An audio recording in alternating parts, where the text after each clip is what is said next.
labaran na yau za ku ji cewa gobara ta laƙume ɗaruruwan shaguna a yankin Dakata.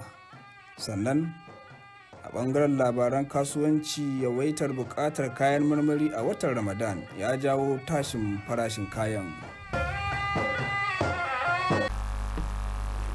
Jama'a assalamu alaikum, barkanmu da shan ruwa, sannan mu da sake kasancewa a cikin shirinmu na labarai daga nan Nta Kano. Sunana Sadiq Musa Gawuna, zan karanto cikakkun labaran.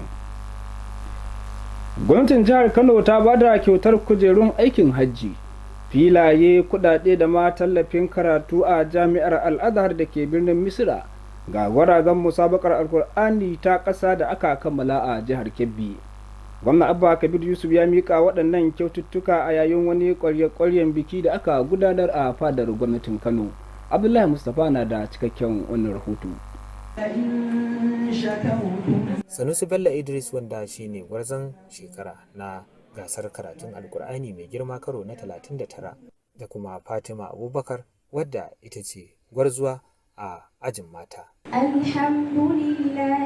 Dukansu sun karanta ayoyi daga Alkur'ani mai girma domin nuna godiya ga Allah da kuma gwamna Abba Kabir Yusuf saboda kyaututtuka da ya basu, kujerun hajji da takaddun filaye da kuma kudade da suka kama daga naira miliyan 2 zuwa 500,000 gare su da kuma sauran waɗanda suka shiga gasar. Bayan su, gwamnan ya ba da kujerun hajjin da kuma filayen ga malamansu, sai kuma naira 200,000 ga waɗanda suka shiga gasar marayu da ta gudana a jihar Jigawa. So da haka mun sama musu gurbi a jami'ar Al-Azhar da ke Egypt. Da shi Buhari Sunusi Idris da ita Fatima Abubakar.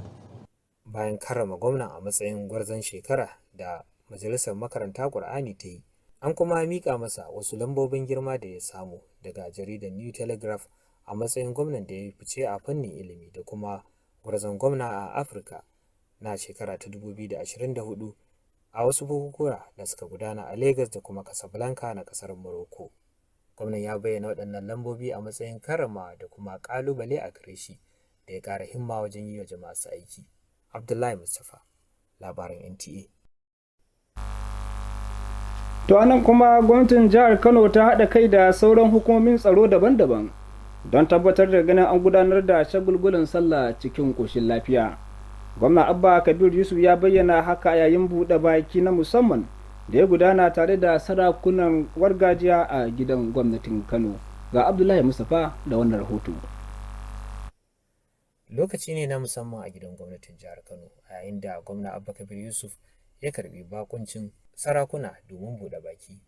Sun hada da sarkin Kano Muhammadu Sanusi na biyu da Muhammad Isa Umar na Rano da Ibrahim Aliyu na Gaya da kuma na ƙaraye Muhammad Maharaz. Ba kawai yin buɗe baki ba, ya kasance lokaci ga shugabannin siyasa da na gargajiya su tattauna a tsakaninsu. Gwamna Abba Kabir Yusuf, yayin da yake godewa sarakunan bisa gudunmuwar da suke bayarwa ga gwamnati, ya alƙawarin kyakkyawan tanadin tsaro domin tabbatar da cewa hawan sallah mai zuwa ya gudana cikin kwanciyar hankali da lumana. Matakan da za mu ɗauka mu tabbatar da cewa mun kare mutuncin ku, mun kare mutuncin addinin mu, mun kare mutuncin al'ummar mu, in Allah ya za mu ci gaba da shi. Idan aka yi fitina a kan al'ummar Kano za a kashe, dukiyar mutanen Kano za a kona, mutuncin mutanen Kano za a taba.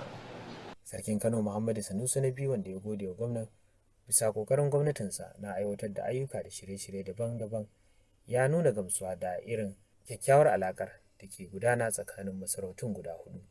Ya kuma ba da tabbacin ci gaba da ba da goyon baya da haɗin kai ga gwamnati wajen aiwatar da ayyukan ci gaba a jihar nan. Abdullahi Mustapha, labaran NTA. Sabon kwamishinan 'yan sanda na Kano Ibrahim Adamu Bakori ya sha alwashin ɗaukar matakin ba sani ba sabo kan ayyukan ɓata gari, inda ya yi alkawarin daƙile ayyukan 'yan daba, miyagun ƙwayoyi da kuma laifuka ta hanyar yanar gizo, ta hanyar yin amfani da kayayyakin zamani da kuma al'umma. Shugaban na bayyana haka ne yayin gabatar da jawabinsa na kama aiki ga manema labarai. Ga Elizabeth Lamido da ci gaban wannan rahoto.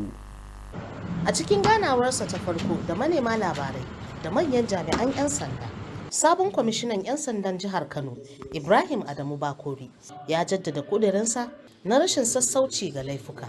Yana mai alkawarin ɗaukar matakan gaggawa wajen magance matsalolin tsaro. Na samu jawabai masu muhimmanci da za mu ga mun tunkari abubuwan da ke a gabanmu. Mun yi alkawarin za mu ci gaba daga yadda wanda na ansa wurin shi. Matsayinsa na kwamishina na 47 a rundunar 'yan sandan Kano, Bakori ya bayyana shirin amfani da fasaha ta zamani da basirar leƙen asiri don daƙile barazanar tsaro da ke kunna kai. Haka kuma, CP Bakori ya buƙaci jami'an 'yan sanda da su kasance masu kishin aiki, da'a da kuma girmama yancin ɗan adam. Yana mai jaddada ƙudurinsa na gaskiya da riƙon amana. Elizabeth Lamido, labarin NTA. To masu kallon mu labaran na zuwa muku kai tsaye daga nan NTA Kano, ku dakace mu.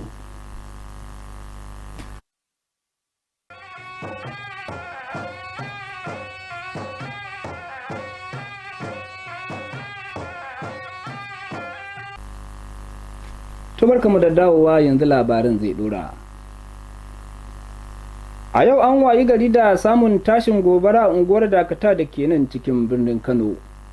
Gobarar wadda ta laƙume rumfunan 'yan kasuwa tare da shaguna sama da 100. Wannan wuri da gobarar ta shafa wuri ne da yake haɗa tarin matasa masu hada-hadar kasuwancin gwangon domin samun naɓatarwa. Aminu Umar ya rawaito cewa ba a samu rahoton samun rasa rayuka a yayin gobarar ba. Ga rahoton nashi. Wannan ita ce kasuwar Kwalema a Dakata, cibiya da ke cike da hada-hada, wurin sana'a ga gungun masu ƙananan masana'antu. Sai dai lamarin bai yi kyau ba saboda gobara da ta mamaye yankin, lamarin da ya mai da wurin kamar toka. Dakata ta kasance ɗaya daga cikin muhimman cibiyoyin sarrafa robobi da ƙarafa da aka yi amfani da su, da ta samar da aikin yi ga matasa fiye da 600. Yanzu waɗannan matasan 'yan kasuwa sun samu kansu a wani hali, wuraren sana'o'insu gaba ɗaya sun lalace sakamakon gobarar. Rasa abubuwa da dama, don ina ganin akalla saboda rumfa 200 ta ƙone a gunnan. Sannan kuma akwai injina kamar injin recycling, blending, crushing da kayayyakin mutane kuma wanda duk na aiki ne duka ya cinye wuta. Wannan wuri ne wanda ba a bayyane yake a fuskar jama'a ba ko kuma a fuskar gwamnati, amma iya Allah kaɗai ya san iya mutanen da suke cin abinci a wannan wurin. Ni kaɗai a rumfata ina da mutanen da sun kai 20 wanda nake biyan su albashi koyaushe. Masu kasuwanci a wurin na neman taimakon hukumomi don tallafin gaggawa tare da taimaka musu su sake farfadowa. Muna kira ga gwamnati ta taimaka mana akan wannan abun, a dubi halin da masu karamin karfi ne mu, a taimaka mana a tallafa. To muna kira ga duk wanda za su iya taimakawa, ba lalle gwamnati ba da dai masu shuni a hannu su taimaka, saboda waɗannan yaran duk da ake gani da waɗannan mutane duk anan suke cin abinci. Minin idan ba a samu an tara abin tun ba ya nisa ba, waɗannan yaran Allah subhanahu wa Allah kaɗai ya san ina za su koma, dole za su nemi abin da za su. Ko da yake ma'aikatan kashe gobara sun yi nasarar shawo kanta, babu wani shago da ya tsira daga wannan gobarar. Binciken da muke a kai yanzu muna kan binciken mu ga menene musabbabin da ya haddasa wutar, sannan kuma mu ga kimanin dukiya da aka rasa a wannan gurin. Muna kan bincike domin mu tabbatar da ainihin abin da aka rasa da kuma abin da ya haddasa wutar. Har a lokacin har hada wannan rahoto, ma'aikatan kashe gobara suna nan a wurin, suna ƙara nannaga ruwa don hana wutar ƙara tashi. Aminu Umar a labaran NTA. To Allah ya kiyaye gaba. Kwamiti na musamman da gwamnatin Kano ta kafa wanda zai aiki don farfado da rukunin gidajen Kwankwasiya City da na Amana ya kama aikinsa gadan-gadan domin tantancewa. Biyo bayan wa'adin watanni 3 da gwamna Abba Kabir Yusuf ya bayar wa mamallaka gidajen da su tare a gidajen ko kuma gwamnati ta soke lasisinsu na mallaka. Kwamitin ƙarƙashin kwamishinan yada labarai da al'amuran cikin gida Ibrahim Abdullahi Wayya tuni ya garke jami'an da za su tantance rukunin gidajen na Kwankwasiya. Haka kuma jami'an sun kasance cikin shiri domin kaiwa ga rukunin gidajen amana nan ba da jimawa ba. A ƙoƙarin gwamnati na ganin ta farfado da rukunin gidajen tuni aka kammala ɓangaren masaukin gwamna da ke rukunin gidajen tare da kammala saka dukkan kayayyaki da yake bukata. Gwamnatin jiha ta himmatu wajen ganin ta maido da martabar rukunin gidajen ta ainihi tare da tabbatar da samar da kayayyakin ci gaba. Gwamnati na kwamitin na musamman na yin aikinsa cikin nutsuwa don tabbatar da samun kyakkyawan muhalli da kuma jawo hankalin masu son zuba jari. Yayin da ake ci gaba da gudanar da azumin watan Ramadan, masana abinci mai gina jiki sun shawarci al'umma da su yawaita amfani da kayan marmari domin dawo da kuzarinsu musamman yadda suka wuni suna azumi. Hakan ta sa cinikin kayan marmari ke ci gaba da samun tagomashi a kasuwannin jihar Kano. Yayin da a hannu guda 'yan kasuwa ke bayyana yadda al'umma suke matuƙar buƙatar kayan duk da yadda ake samun hauhawar farashinsa. Ga Yohanusu Hassan Barau da cikakken wannan rahoto. A ziyarar da labaran NTA ta kai ɗaya daga cikin kasuwanni da suka yi shura wurin sayar da kayayyakin marmari, ya yi nuni da cewar ana ta hada-hada don siyan kayan marmarin da ya haɗa da ayaba da kankana da lemo da sauran abubuwa da ake amfani da su na marmari don buɗe baki. Sai dai kuma hauhawar farashin shi ne babban abin da masu siye da siyarwa suke ƙorafi a kai. Farashin lemo sakamakon azumi da yanayi yake da shi, farashinsa gaskiya kala-kala ne, ba wai farashi ɗaya yake da shi wanda ake faɗa a ce wai shi ne ba gaskiya. Kai kana ga ka zo nan din zaka samu sauki sai ka taran gaskiya ba saukin ba, wani sa'in a kusa da kai ma ya dan fi saukin. Duk da ma ana samun hauhawar farashin da canji na farashi, magidanta na ci gaba da siyan kayan marmarin domin su buɗe bakinsu da shi. Ka sha ruwa, ina farawa da kayan marmari saboda yana da kyau ga lafiyar mutum.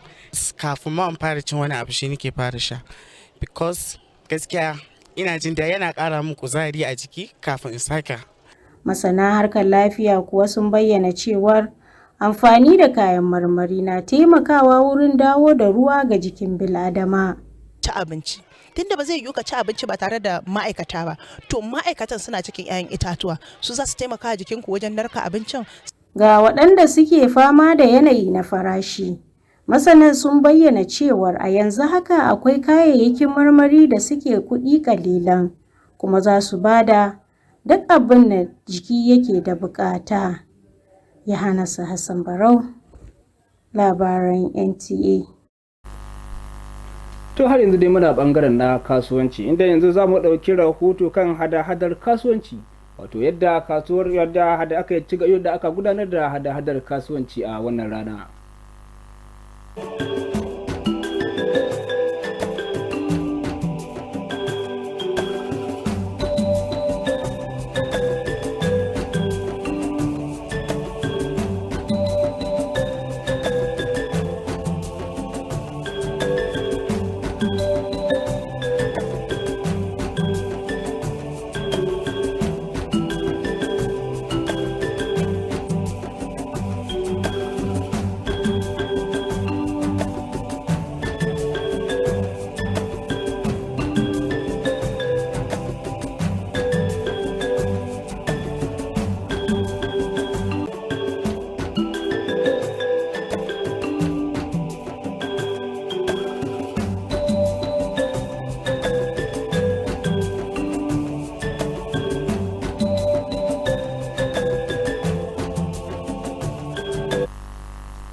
Sai kuma kanun al'amuran wasanni.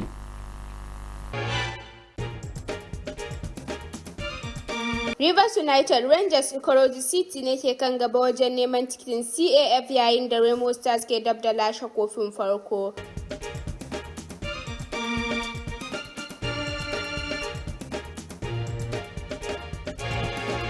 A Haruna ya maye gurbin Asar a matsayin babban tauraro a Afirka.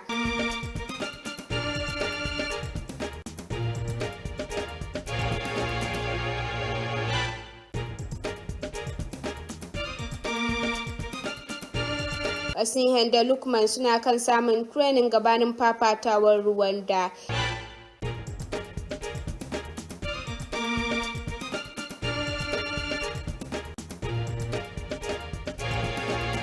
'Yar wasar ƙasar Algeria da ta ci lambar zinari ta ce ba ta da wani abu da za ta ɓoye, ta kuma sha alwashin kare kambunta a shekarar 2028. To sai kuma rahoton hasashen masana yanayi da ake sa ran tashi da shi gobe Alhamis a nan Kano da ma waɗansu birane na ƙasar nan.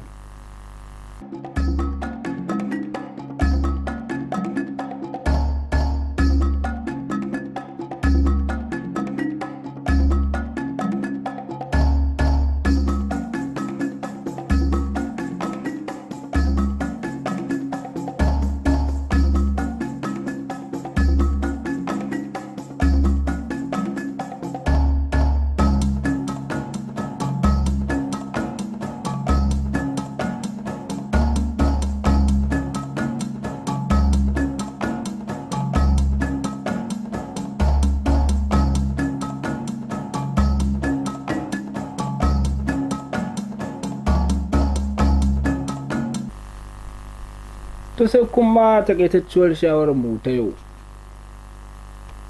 Shan sukari da yawa zai iya haifar da mummunar ƙiba, jawo ciwon siga, ciwon zuciya da cutar daji. Tabbata ka rage shan sukari domin samun isasshiyar lafiya.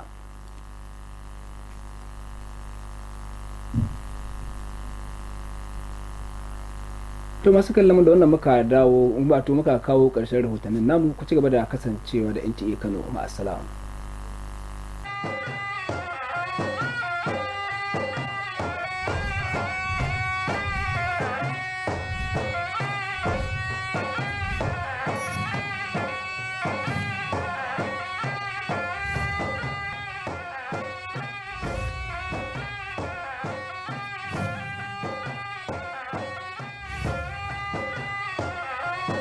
On the news tonight, devastating fire destroys hundreds of businesses in Dakata.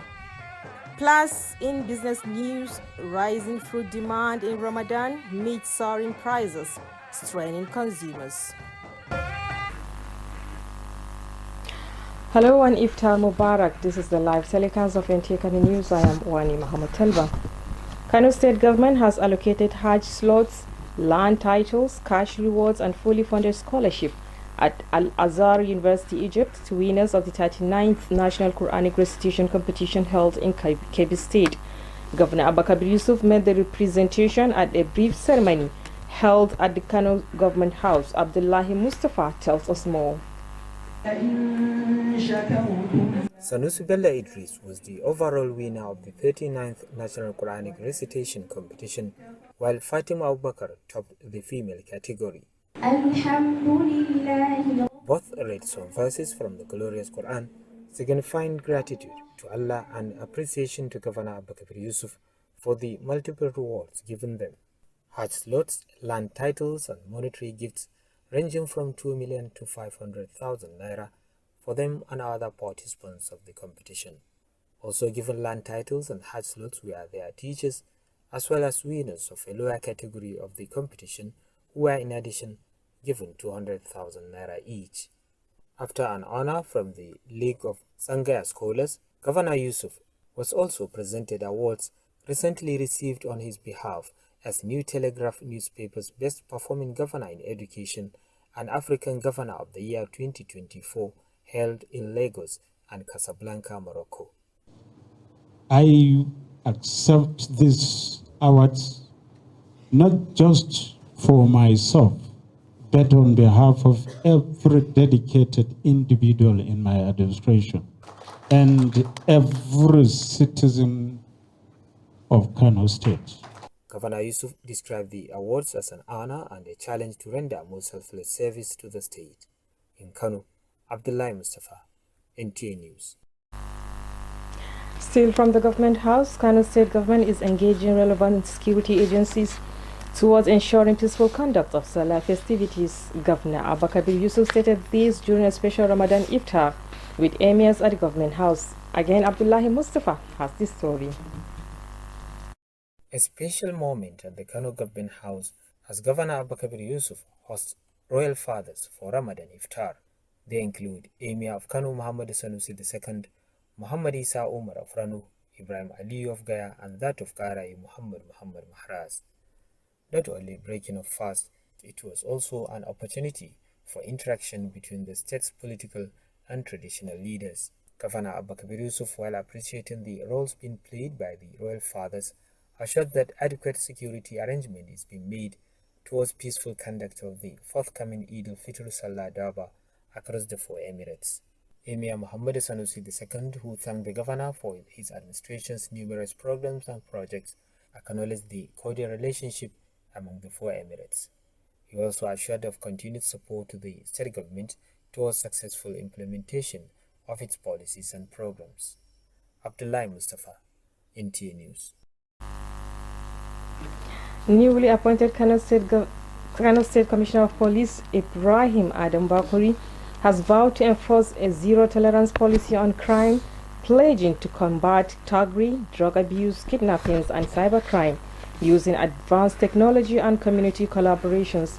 He made this commitment during his inaugural press briefing in the state. Elizabeth Yila Lamido has the details.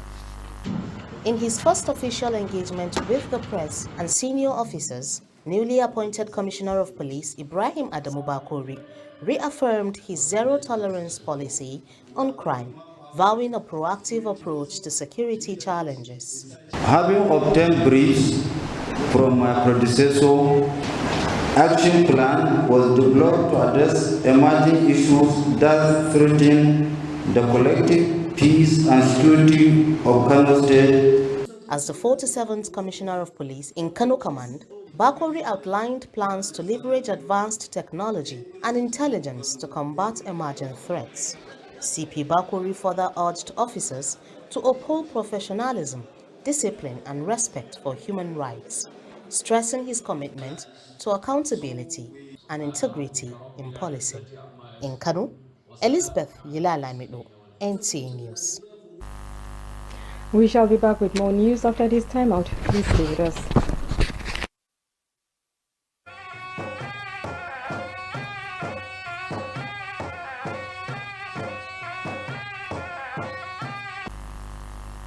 Thanks for being there. Tragedy struck in Nta Kano as a raging fire swept through a bustling business hub, destroying hundreds of shops and workshops. The affected area, known for its thriving small-scale recycling businesses, provided livelihoods for youths who are now left struggling to rebuild their lives. Aminu Umar reports that no life was lost. This is Dakata, a bustling business hub in Kano, home to a cluster of small-scale enterprises. However, tragedy struck when a fire engulfed the area, reducing quite a number of shops and workshops to ashes. Dakata has been one of the key centers for plastic and metal waste recycling, providing employment for more than 600 youth. Now these young entrepreneurs find themselves displaced, their means of livelihood completely destroyed by the early morning inferno. No single machine that is less than 30 million here. All the machine you see here, talk less of the materials. Myself, I have over 10 to 20 tons of material here, which each kilo of one material is 1,200. If we make it up, we are talking of 40 or almost 50 million. Business owners are now appealing to authorities for urgent support to help them rebuild and recover. I can't tell, but actually over 500 to 1 billion can be lost. In addition to the job losses that we are going to have. So we are just praying that the government should do something about it, please. Although firefighters managed to contain the blaze, not a single shop survived the destruction. We are now under the investigation of the cause of the fire incidents and the total estimate of losses. So we are now investigating the loss and cause of the fire. As of the time of filing this report, Firefighters were still on site, damping down the area to prevent any further ignition. In Kano, Aminu Umar, NTA News. The Special Committee on the Revival of Konkosia and Amana cities has commenced its verification exercise following Governor Abakabir Yusuf's 3-month ultimatum for property owners to occupy their houses or risk revocation.